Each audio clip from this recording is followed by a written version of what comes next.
这有点好吃了。妈，它的羊味跟之前吃过的羊味都不太一样。我好喜欢宜兰这边的胡椒粉。一早出来冒险，决定从礁溪坐车去宜兰，吃鱼丸和炸酱面。但是我现在不是很确定我能不能坐上这班车，因为好像宜兰的这个公交系统没有台北的那个。因为那天中午就要离开宜兰了，所以趁着最后的时间吃吃喝喝。早上因为暴雨预警，然后我决定大胆的一个人出门觅食。大家在这期应该能非常明显的看出我一个人拍视频和我和小王在一起的时候状态有非常大的区别。Holy shit！ 我要来吃鱼丸米粉。它汤是那种由葱酥主导的，然后加点普通葱的葱香味的那种汤。蒜酥，有很重的蒜酥味。小碗的鱼丸汤里面有1、2、3、4、5、6个鱼丸。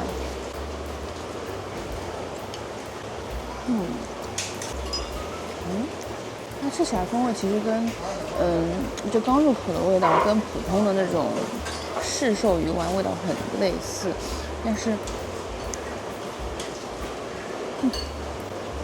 口感会比较再扎实一点，没有很激烈的那种特别 Q 弹的感觉。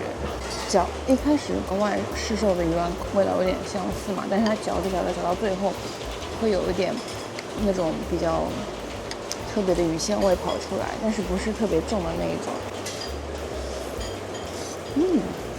偏脆一点的米粉，就是那种拿菜米做出来不会有很多弹性的那种比较有咬断感的米粉的口感。试一下他们家的辣椒油。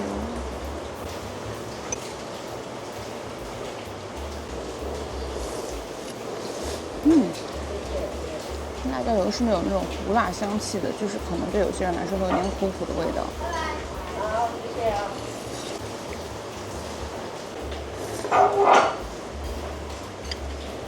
那我好喜欢宜兰这边的胡椒粉，就是白胡椒、黑胡椒拼配，然后加点香料的味道。我感觉宜兰也是蛮行人地狱的，尤其是这种暴雨天，会觉得内心格外的崩溃。在接下来吃宜兰的炸酱面之前，我其实内心是半信半疑的，因为至今尚未有炸酱面走进过我的心里。但宜兰的这一碗真的成功俘获了我。摆的这么好，竟然没拍进去。先来喝一下馄饨汤，它的馄饨有点像上海的小馄饨，也特别像温州那种、福建那种扁食，就是拿很薄的馄饨皮，然后里面就放一点点肉。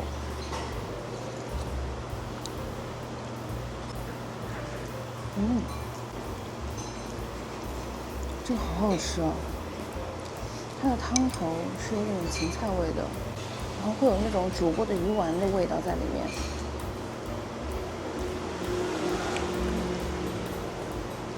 还有一点点扁鱼的味道，扁鱼芹菜味，然后它肉馅，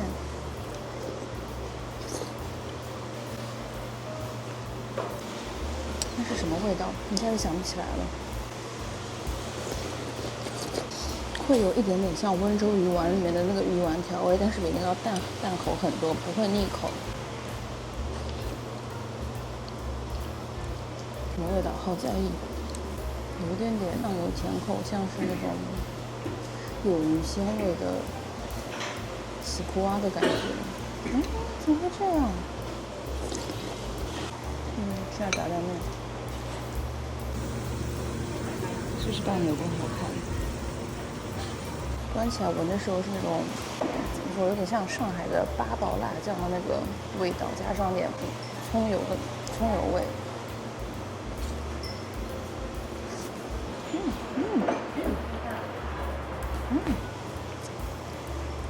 它不是那种纯咸，它是咸甜口。我以前吃炸酱面就觉得太咸，或者说是滋味太普通。它这个是小辣酱那种甜面酱做的酱底，但是会比那个要带点甜的滋味，所以吃起来不会很齁咸很腻。那个面条是那种比较偏细的软面，所以那酱汁能很好的趴在这个面条上面。这有点好吃了。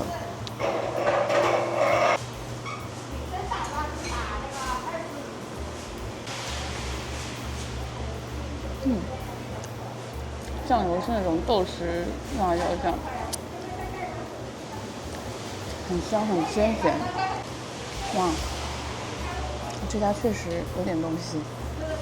它闻着葱香味重，但其实吃着还好。肉馅其实不是纯绞肉，是有肥有瘦的口感，不像我们拿大类做炸酱面是拿猪绞肉去做，其实吃起来口感偏柴。它里面这个这个酱用的，我刚刚吃了2口都是有那种细软肥肉的口感，所以吃起来一点都就是不会太明显的那种肉的咬劲。炸酱的调味甜咸平衡，但是炸酱里的肉的处理是最让我惊讶的。它是那种炖到几乎要化，但是又有点弹性的细软肥肉，吃起来和面条体融合的特别好。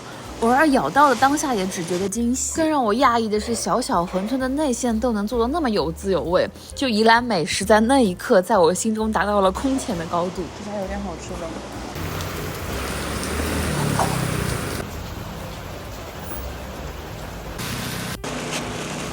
这个麻酱是混着香油的味道，然后刚才舀了一碗就是鱼丸馄饨汤里面的底汤进去，把这个麻酱卸开。因为它其实麻酱味不会特别重，是那种很温柔带着花生香的麻酱味，然后也不会偏咸或者偏油。那我觉得它完全打破了我固有对麻酱面的一些认知，就是它麻酱像是虽然麻酱还是主体，但是其实它没有这么的，它其实被很多其他的风味元素给衬托的更加温柔细致。不知道怎么，就是它有点像在吃超级浓稠的排骨拉面，就是已经很稠的排骨拉面的感觉。所有的面条都是有那种筋性的那种细面，有点像一兰的细面那种感觉。然后它每一条面条上都被那个很浓稠的酱汁，偏浓稠但是又没有那么黏嘴的酱汁给温柔的包覆起来的那种感觉。怎么说呢？就是这个天气吧。虽然说不会开摩托车开车是我的错，但是就这种下暴雨的天气，没有骑楼走，真的就是会很难过。妈妈，这家的老字号牛舌饼，我虽然没有拍吃的视频，但是真的非常好吃，是那种很朴实但是非常刷嘴的好吃。建议来宜兰的话，一定要买来吃吃看。1包牛舌饼。口感非常好，对，而且它就是那个酱汁不会很厚重，这种形容它是说我在吃非豚骨沾面的那种感觉，就是每一粒面条都趴在那个酱汁里。厉害，这个厉害。就是很简单的东西，但是他们做的很细致的感觉。炸的土豆就像炸鸡肉一样，像炸盐酥鸡的感觉，里面的肉是粉粉的，但它因为外面调味特别重，所以还蛮好吃的竟然。虽然大家都说好像诺贝尔的奶冻卷更好吃，然后这个益顺轩好像是说面包比较好吃，最后我还是买了个奶冻卷，好像没有我们在高雄吃的那家那么蓬松。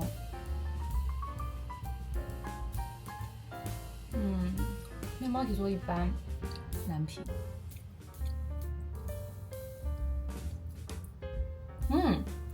芋头奶油倒是很赞。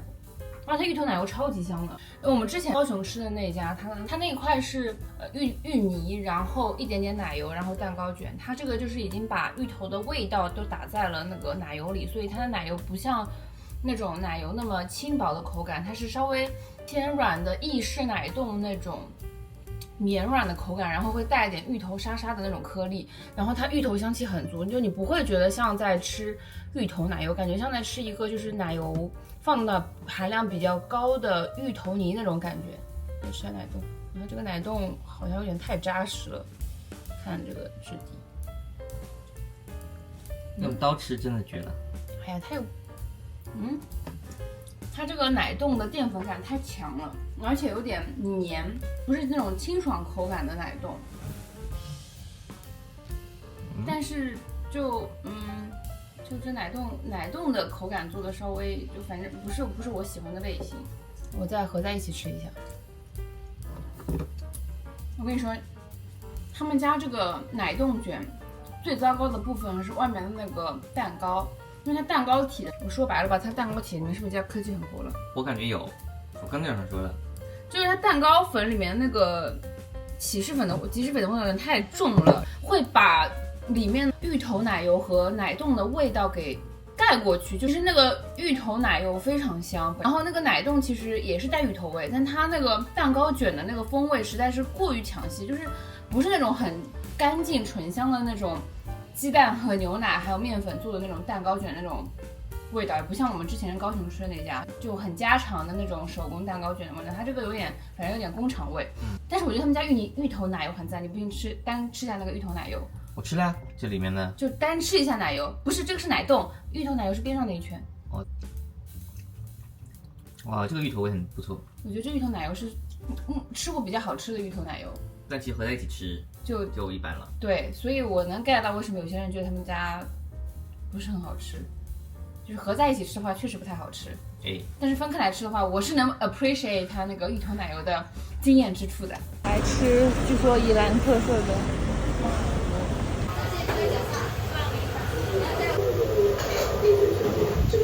吃呀，加点汤吧。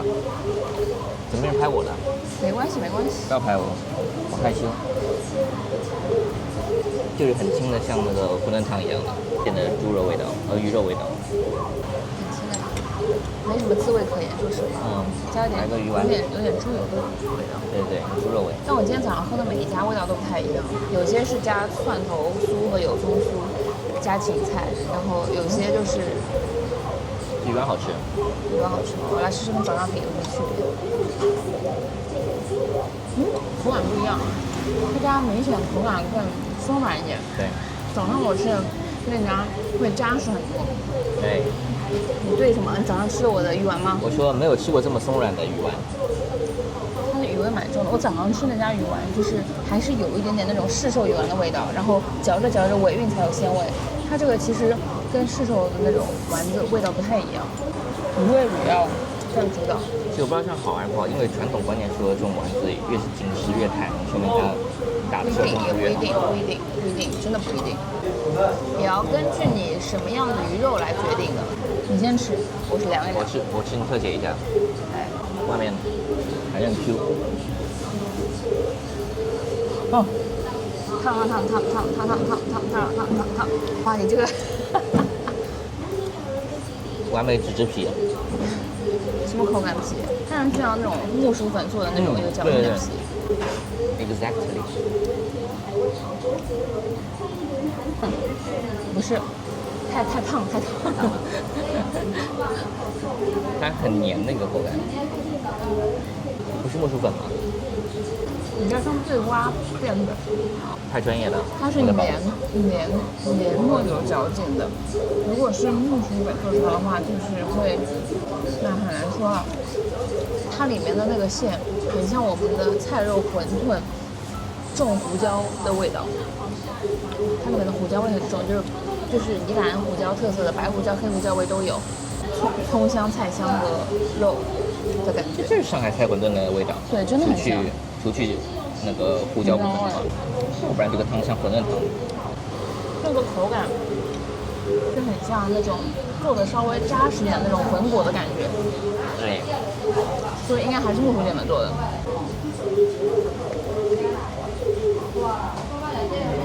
就这皮实在太厚了。太厚了有点。这个馅好吃，这个馅我喜欢。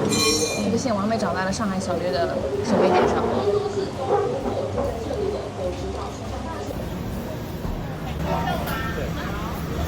他们这个牛油果好大，插了。插吧。哦，绿豆沙的味道。绿豆沙的味道。绿豆沙的味道。我一开始以为它会是那种绿豆棒冰的感觉，但是不是。有一点绿豆棒冰的感觉，更像绿豆沙。它里面其实明明放了牛奶，但是绿豆味更明显。绿豆沙。绿豆汤。绿豆汤。绿豆汤，对所以。我觉得很神奇，就是绿豆，我们平时上海人吃那种绿豆汤是清汤加冰糖，就绿豆炖的那个味道，可能会加点百合什么的，就纯绿豆香气。但它这个明明加了牛奶，但是绿豆会非常出来，不像绿豆棒冰，绿豆有炼乳那种，它主要还是绿豆味，而不是奶味，跟我想象中不一样。对，没什么奶味，比较像 smoothie 的口感。喜欢绿豆的人应该很喜欢这个。对，但它甜味不会很高，不算甜。就这样，还不错。本来我们是想去吃龙潭庙口传统臭豆腐的，但是因为下暴雨，我们担心人家没开门，就打电话去问。电话那头的老板明显是被电话吵醒，就睡眼朦胧的和我们说，可能今天没办法准时开门，所以我们就换了一家吃。好吧，先吃一下原味。吃原味太好了，那不太臭，确实绿绿的。吃起来也不是臭，它主要是那个它所说的那个青草味。然后它里面不会像冻豆腐那种口感，它里面是偏嫩的口感，但是又没有那么嫩，是那种老豆腐的感觉，比较扎实中又有一些，就是它的回味仔细品真的非常臭味，反正蛮淡的，就是不太臭，不敢吃的人也能吃。就在垦丁海域，因为台北台风影响，引起大风浪，但潜水店的这边控诉不止一次有危险，烫熟了都要吃完。还是带领游客下水。对此，城管处却表示，以后不可以这样了。我小看它了，因为它泡菜是那种没什么味道的泡菜，淡淡的微酸。我觉得如果是想吃那种臭豆腐臭味的人，可能会觉得这个是吗？不够臭，但是它炸的还挺好的，就是蛮香的。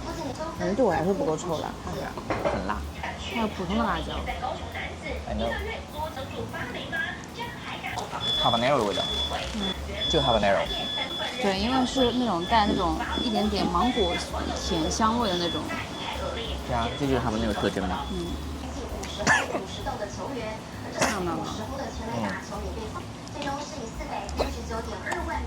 霸道了，完了，宝宝完了。这菜脯很咸，他说，请酌量使用。有人认为是中信金库的董事殷仲亮，有人认为是鸿海董事长。不过其实真正的得标者，详细资讯将在文章中。这挺好的呀。就体验过了，我不讨厌臭豆腐，任何样的臭豆腐我都爱吃。对。当然越臭越好，但是不臭我也能接受。主要是他们家泡菜比较没有很强烈的风味，所以其实一起吃的话主要是口感，而不是说有它解腻或者是怎样。它南洋的特色是辣嘴唇，它辣舌头两边，不是嘴唇，舌头两边。我是舌头，我是嘴唇。尤其是它这么搭配泡菜和那个酱油一吃的话，本身臭豆腐的风味会变得更淡。但它就是整个豆腐的蓬松感更强烈，就是外面那层壳，里面是那种很有空气感，不会是像我们之前吃有些是，那层壳咬下去，下面其实就是很扎实的豆腐再给它做积淀。它现在就是你吃下去，里面内馅那种软软的口感之间，感觉有一层空气的那种感觉。它是要炒过吗？是很咸，谨慎吃用，真的很咸。就买黑糖粉原鲜奶，对，好，来吧，喝吧。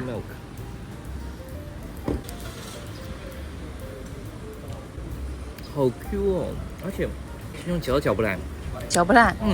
我说喝了这个以后不要喝幸福糖了，虽然我们没喝过幸福糖。鹿角香还喝过的。我喜欢。我喜欢那个嚼不烂。好喝。它跟那个米克夏那种其实走不同路线的。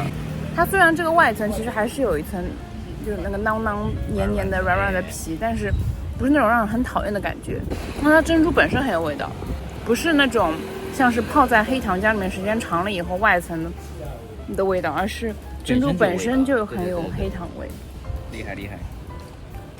我觉得这个是这个囔囔口感的珍珠这一派里面，目前我吃过比较好吃的。里面是那种软糯，但是又不会觉得没有嚼劲，因为我本身还是喜欢吃米克夏那种有嚼劲的，但是我觉得这个也是属于有嚼劲，有一些嚼劲的珍珠口感，不是那种完全软的那种。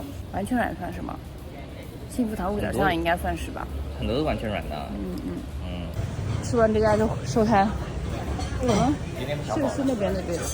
你早上没吃？哦，早上没吃饭。我出来过来一点，转过去一点，然后先喝口汤，羊肉汤。豆腐。它那个汤底羊肉和牛肉汤是一样的。又有牛又有羊的味道，真的。啊，真的吗？你不要乱说哦。你自己吃。哇，真的惊呆了！这又有牛又有羊的味道，比较神奇。然后有清甜味，确实不是比较油的。会有真的，它有一点点甜厚的那种药膳味，感觉有点点像那种咖喱味，就没有到咖喱味那么，就是没有姜黄味这么重，但是有一点点那种咖喱的走向。它的汤真的蛮醇厚的，感觉不是那天我们吃的料。羊五花。羊乐牌这个是。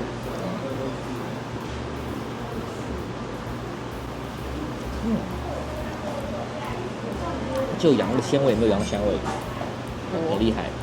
这家应该是没有羊肉专门店，感觉是。